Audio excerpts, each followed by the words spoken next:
সারা Bharat motor শ্রমিক union সহ একাধিক সংস্থা সংগঠনের ডাকা 24 ঘন্টার ভারত বন্ধের ব্যাপক প্রভাব পড়ল রেল শহর লামডিংয়ে। রাজ্যের অন্যান্য প্রান্তের সঙ্গে লামডিংয়ে অচল হয়ে পড়ে যাত্রী পরিষেবা। 10টি ট্রেড ইউনিয়নের ডাকা এই বন্ধে কেমন ছিল রেল শহরের ছবি লামডিং থেকে টেলিফোনে জানাচ্ছেন আমাদের প্রতিনিধি চন্দ্রজিৎ গোয়ালা। চন্দ্রজিৎ, আজকে লামডিংয়ের প্রভাব কেমন ছিল বন্ধে? লামডিং এ আছে চাকা বন্দর কিন্তু প্রভাব কিন্তু লামডিং এ মিশ্রিত প্রভাব পড়েছে। আর তার এই বন্দর প্রভাবের জন্য কিন্তু লামডিং 27 নম্বর রাষ্ট্রীয় ঘাইপথে কিন্তু হাজার হাজার ট্রাক কিন্তু আবদ্ধ হয়ে রয়েছে। আর এখানে সবচেয়ে বড় একটা কথা কি, লামডিং এ একটা সবজি মন্ডি রয়েছে, যেখান থেকে মানে এই সবজি মন্ডি থেকে মানে রাজ্যের বিভিন্ন প্রান্তে সবজিগুলো যায়, কাঁচা শাকসবজিগুলো কিন্তু এই আজকে যে চাকা বন্ধ হয়েছে তার ফলে কিন্তু বহু শাকসবজিও নষ্ট হয়েছে। আর কৃষকরাও কিন্তু বলতে পারছে না যে আমিও জিজ্ঞাসা করলাম যে আজকে কি কারণে চাকা বন্ধ হয়েছে, কিন্তু কৃষকরা বলতেই পারে না যে আজকে যে হঠাৎ করে চাকা বন্ধ হয়েছে বা কি কারণে চাকা বন্ধ হয়েছে, কৃষকরা কিছুই বলতে পারে না। তো এই চাকা বন্ধের জন্য আমাদের মানে আমরা তো এমন মানে উচিত মূল্য আমরা পাচ্ছি না, যে কাঁচা শাকসবজি তারপর আছে চাকা বন্ধ।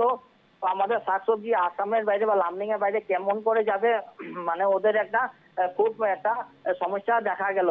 আর তারপরে কোনো ড্রাইভারদেরকেও আমরা জিজ্ঞাসা করলাম যে আপনাদের সমস্যা কি, ওরা বলছে যে আমার আজকে চাকা বন্ধ হওয়ার একমাত্র সমস্যা হয়েছে আমরা সুরক্ষিত না, আমাদের কোনো সেফটি নাই, কিছু নাই, আমরা খাওয়া দাওয়া পাচ্ছি না।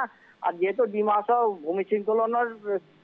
ভূমিস্খলনের পরে ওরা 14-15 দিন রাষ্ট্রীয় 27 নম্বর রাষ্ট্রীয় ঘাইপথে ওরা আবদ্ধ হয়েছে, তারপরেও চাকা বন্ধ। তারপরেও কিন্তু ওদের প্রশাসন থেকেও কোনো ওরা কিন্তু কোনো সহযোগিতা পাচ্ছে না। বিরাট একটা সমস্যার মধ্যে কিন্তু ড্রাইভাররা দেখা গেছে। আর লামডিং এ কিন্তু একটা মিশ্রিত প্রভাব পড়েছে। আর তারপরে কিন্তু লামডিং যে বাজার, মাছ বাজারও কিন্তু আসলে গ্রাহক নাই, ওদেরও কিন্তু আসলে খুব সমস্যা দেখা দিয়ে গেছে। লামডিং এর মাছের যে বাজার আছে, লামডিং এর মাছ বাজারও কিন্তু লামডিং এর বাইরে থেকে মাছ আছে, আজকেও কিন্তু লামডিং মাছ বাজারে কোনো ধরনের গ্রাহক নাই, বেচা বিক্রি নাই। বোঝা যাচ্ছে চন্দ্রজিৎ যে প্রচুর পরিমাণে বন্ধের প্রভাব পড়েছিল লামডিং সমেত তার আশেপাশে এলাকাতে, এবং আমরা দেখতেও পাচ্ছি সেই ছবি যেখানে মধ্যে সারি সারি ট্রাক দাঁড়িয়ে রয়েছে, এবং যেমনটা তুমি বলছিলে যে বাজারের হাটেও সেখানেও কিন্তু বন্ধের প্রভাব পড়েছে। হ্যাঁ, লামডিং বাজারও কিন্তু বন্ধর প্রভাব কিন্তু পড়া দেখা গেছে। কারণ চাকা বন্ধ হওয়ার ফলে কিন্তু লামডিং বা লামডিং এর বাইরে থেকে যে গাড়ি